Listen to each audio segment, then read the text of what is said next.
नमस्कार, आप देख रहे हैं जनतंत्र टीवी। आपके साथ हाजिर हूं मैं शिल्पा तोमर। करते हैं बुलेटिन की शुरुआत। कोरोना का हरियाणा में अब इतिहास लिखा जाएगा ताकि 50 या फिर 100 साल बाद की हमारी पीढ़ी को इस महामारी के बारे में सारी जानकारी मिल सके और अगर उनके सामने इस तरह की कोई भी आपदा या फिर महामारी आती है तो इससे उन्हें निपटने में आसानी हो सके, उन्हें मदद मिल सके।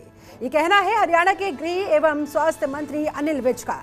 उन्होंने जानकारी देते हुए बताया कि कोरोना से जुड़ा इतिहास लिखने के लिए एक टीम बनाई गई है जिसमें यह जिक्र किया जाएगा कि कोरोना के समय प्रदेश के हालात कैसे थे, इससे निपटने के लिए सरकार ने क्या क्या उपाय किए।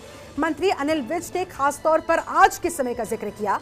उन्होंने कहा, शुरुआत में जब कोरोना की पहली लहर आई थी तब हमें इस बारे में कुछ भी नहीं पता था, यहाँ तक कि मास्क कैसे लगेगा, कहाँ मिलेगा, पीपीई किट कहाँ बनेगी, क्या क्या सावधानियां हैं, क्या क्या दवाइयां हैं, इनके बारे में कुछ भी मालूम नहीं था। लेकिन फिर हालात से लड़ते हुए हमें इससे बचाव के बारे में अंदाजा हुआ और अब यही तजुर्बा आने वाली पीढ़ियों के लिए हम रखना चाहते हैं।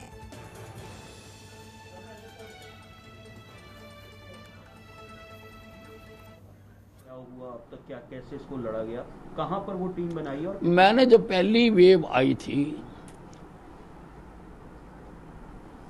क्योंकि बड़े मुश्किलों भरे दिन थे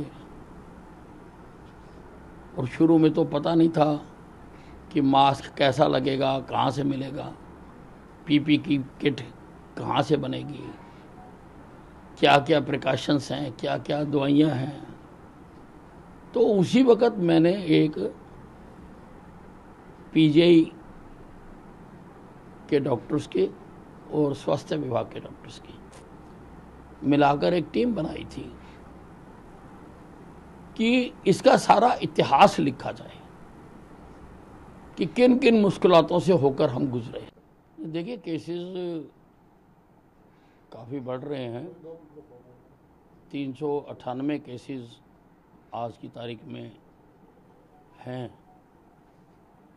और जैसा मैंने बताया था कि सभी मेडिकल कॉलेजेस में स्पेशल वार्ड बनाए गए हैं, वहाँ पर इनका उपचार कर रहे हैं क्योंकि इसमें मल्टी स्पेशलिस्ट डॉक्टरों की आवश्यकता होती है। डेंटल सर्जन चाहिए, ईएनटी चाहिए, आई चाहिए, न्यूरो का चाहिए। मुख्यतः इन्हीं क्षेत्रों पर ये अटैक कर रहा है। वहीं हरियाणा विधानसभा अध्यक्ष ज्ञानचंद गुप्ता ने पंचकुला सेक्टर 21 के एक निजी अस्पताल का दौरा कर कोविड-19 रोगियों को दी जा रही स्वास्थ्य सुविधाओं के बारे में जानकारी ली। उन्होंने मरीजों से हालचाल पूछा और मेडिकल आईसीयू का दौरा भी किया। उन्होंने बताया कि वर्तमान में कोविड से निपटने के लिए सरकार ने सार्थक प्रयास किए, लेकिन ब्लैक फंगस ने चिंतित कर रखा है।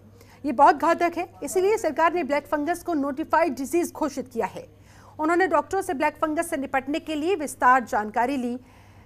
डॉक्टरों का कहना है कि जिले में 100 बाइपेप्स की जरूरत है। इसके अलावा पर्याप्त मेडिकल ऑक्सीजन का भी होना जरूरी है, तभी तीसरी लहर से निपटा जा सकता है। उन्होंने कहा, अगर बच्चों में लहर फैल गई तो इसके घातक परिणाम होंगे, इसीलिए और ज्यादा सतर्कता और ज्यादा सावधानी बरतने की आवश्यकता है। विधानसभा अध्यक्ष ने इस बात पर भी चिंता जताते हुए कहा कि ग्रामीण क्षेत्रों में कोरोना फैल रहा है, कम्युनिटी बेस और झुग्गी झोपड़ियों में भी कोरोना संक्रमण देखने को मिल रहा है। इसके लिए हमें और ज्यादा सावधानी से काम करना है ताकि जल्द से जल्द इस पर काबू पाया जा सके। वहीं विधानसभा अध्यक्ष ने तीसरी लहर के मद्देनजर और ज्यादा प्रभावशाली कदम उठाने पर विस्तार पूर्वक चर्चा की।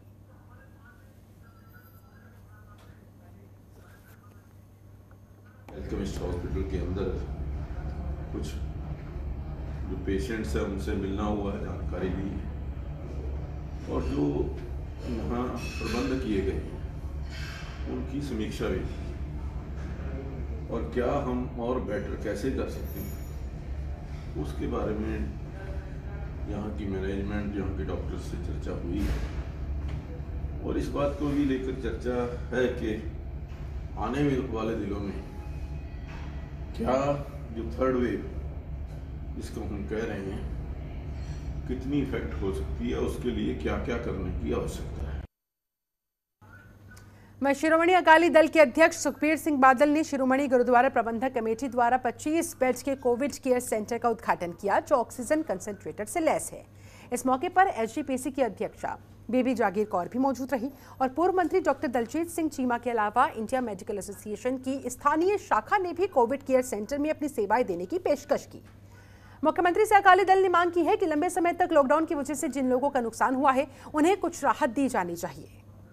अकाली दल अध्यक्ष ने कहा, शिरोमणि अकाली दल ने अपनी ओर से एम्स बठिंडा में 50 ऑक्सीजन कंसंट्रेटर संस्था को दान करके कोविड केयर सुविधाओं को बढ़ाने में मदद की है। साथ ही उन्होंने घोषणा करते हुए कहा, 65 हलकों में कोविड मरीजों और उनके परिवारों को खाने की मुफ्त सुविधा प्रदान की जा रही है। इस पहल को शुरू करने के लिए सबसे पहले डॉक्टर दलजीत सिंह चीमा की सराहना की गई। अकाली दल अध्यक्ष ने भी कोविड महामारी से ग्रस्त लोगों से अपील की कि वो तुरंत डॉक्टर्स की सलाह ले, इलाज में देरी ना करें, क्योंकि ऐसा करना बेहद खतरनाक साबित हो सकता है।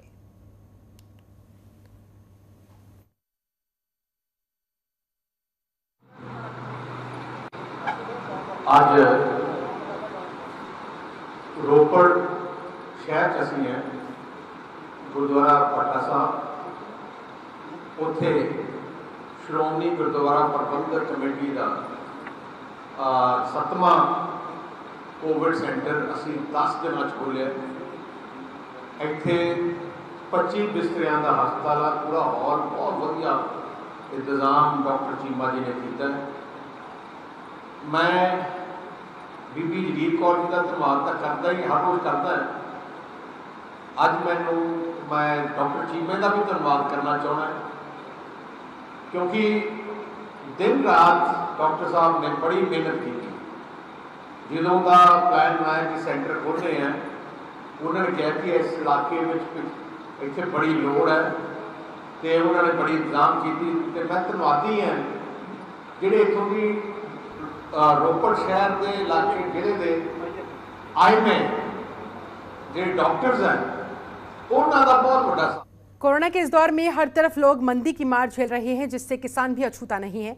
सरकार ने किसानों को राहत देने के लिए डीएपी खाद पर 700 रुपए की सब्सिडी और बढ़ा दी, जिससे किसानों को बहुत फायदा होगा और उन्हें 2400 रुपए के रेट वाली डीएपी खाद सरकार द्वारा मात्र 1200 रुपए में उपलब्ध हो पाएगी, जिसके लिए किसानों ने सरकार की सराहना की, धन्यवाद भी किया।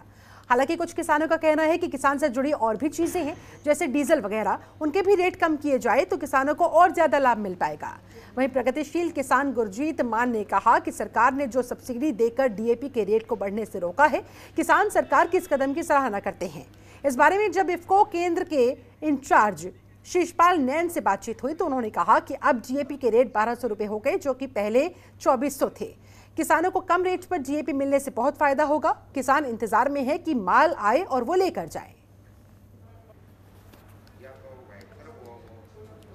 डीएपी के रेट अचानक से बढ़ने पर किसान बड़ी दुविधा में था, चिंता में था और चाहता था कि किसी न किसी तरह से राहत मिले।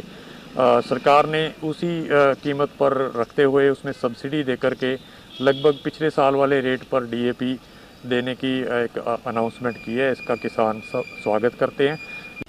हाँ जी, बहुत बढ़िया किया सरकार ने, बहुत अच्छा काम किया। जिम्मेदार को पहले हाली माल तो खराब थी जी, इसलिए ये जो रेट में कमी की है बहुत अच्छा काम किया है।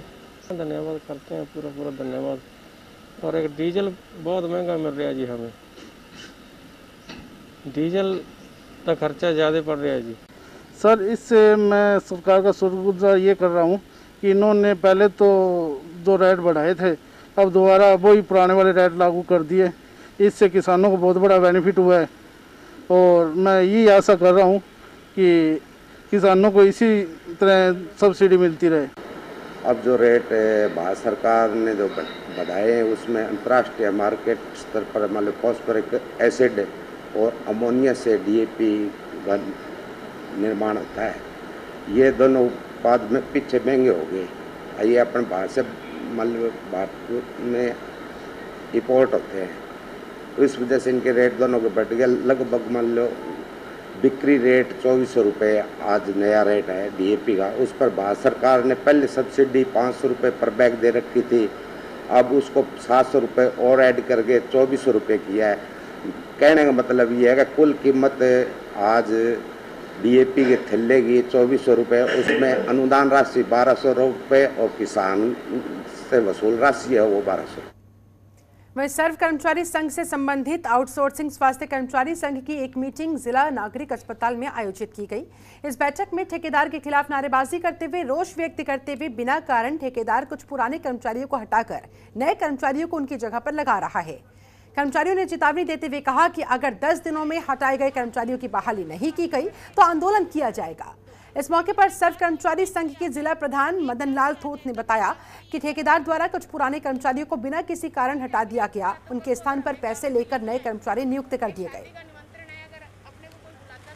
आज का मांग मुद्दे नहीं, आज हमारे जो आउटसोर्सिंग कर्मचारी फर्स्ट लाइन में कोरोना योद्धा के रूप में जो कार्य कर रहे हैं, उनका पूरे जिला में, पूरा स्टेट में ही निकाला जा रहा है। ठेकेदारों, नए ठेकेदार आए हैं, सीएमओ के साथ और सरकार के साथ मिली भगत करके पैसे की मांग कर रहे हैं। पैसे लेकर नए साथियों को ज्वाइनिंग दे रहे हैं और पुरानों को नौकरी से निकाल रहे हैं। हम पीछे भी लड़ाई लड़ते हैं, इस बार भी आज की मीटिंग सीएमओ सिरसा को शासन और प्रशासन को यह चेतावनी देने आए हैं कि सिरसा जिला में यदि किसी कर्मचारी को जो 10 सालों से लगातार अपनी ईमानदारी से ड्यूटी करते हुए कोरोना योद्धा के रूप में बिना अपनी जान की परवाह करते हुए ड्यूटी कर रहे हैं, इनको यदि किसी कारण भी निकाला गया तो सर्व संघ जिला सिरसा चुप नहीं। हरियाणा के बिजली अक्षय ऊर्जा मंत्री रणजीत सिंह ने कहा है कि कोरोना महामारी के बीच उत्पन्न हुई ब्लैक फंगस बीमारी की संभावित स्थिति को ध्यान में रखते हुए समय रहते स्वास्थ्य संबंधित सभी आवश्यक तैयारियां की जाए। इसके लिए कोविड केयर सेंटर की तर्ज पर ब्लैक फंगस मरीजों के लिए अलग से सेंटर बनाने की दिशा में काम किया जाए ताकि बीमारी की गंभीर स्थिति में मरीजों को तुरंत स्वास्थ्य सुविधाएं उपलब्ध हो सके। दरअसल बिजली मंत्री, जो सिरसा के कोविड प्रबंधन प्रभारी भी है, लघु सचिवालय के सभागार में आयोजित कोविड-19 सलाहकार समिति की बैठक को वर्चुअल माध्यम से संबोधित कर रहे थे। इस बैठक में उपायुक्त प्रदीप कुमार ने जिले में कोरोना की स्थिति और इससे निपटने के लिए किए गए प्रबंधों के बारे में विस्तार से जानकारी दी। उपायुक्त प्रदीप कुमार ने कहा, कोरोना महामारी पर अंकुश की दिशा में हम निरंतर आगे बढ़ रहे हैं। संक्रमण से बचाव और इसकी रोकथाम में सभी ने बेहतर कार्य किए हैं। मॉनिटरिंग कमेटी, जिसमें पूरे डिस्ट्रिक्ट में पिछले टाइम में 1 सप्ताह 10 दिन में जो भी कार्रवाई हुई उसमें क्या इम्प्रूवमेंट करना है और कुछ सजेशन हम सभी जो पब्लिक रिप्रेजेंटेटिव हैं वो इसके मेंबर हैं, तो सजेशन लेते हैं कि कहाँ पर कुछ कमियां रही या कैसे कुछ सिस्टम को इम्प्रूवमेंट किया जा सके। तो उसमें चौधरी रणजीत सिंह कैबिनेट मंत्री जो हमारे इंचार्ज भी डिस्ट्रिक्ट के वो भी हैं, मेंबर ऑफ पार्लियामेंट भी हैं, सभी MLAs और हमने कुछ डिस्ट्रिक्ट प्रेसिडेंट बीजेपी के सभी को मेंबर बना रखा है, कुछ ऑफिसर्स हैं, तो मिलजुल कर इसमें डिस्कस करते हैं। ये भी कल सीएम साहब की जो वीडियो कॉन्फ्रेंसिंग थी उसमें भी मैंने उनको रिक्वेस्ट की थी कि भाई हाँ, सिरसा में काफ़ी केसेस अभी ब्लैक फंगस के आ रहे। खबरों के निष्पक्ष विश्लेषण के लिए सब्सक्राइब करें Jantantra TV and press the bell icon. Never miss any update.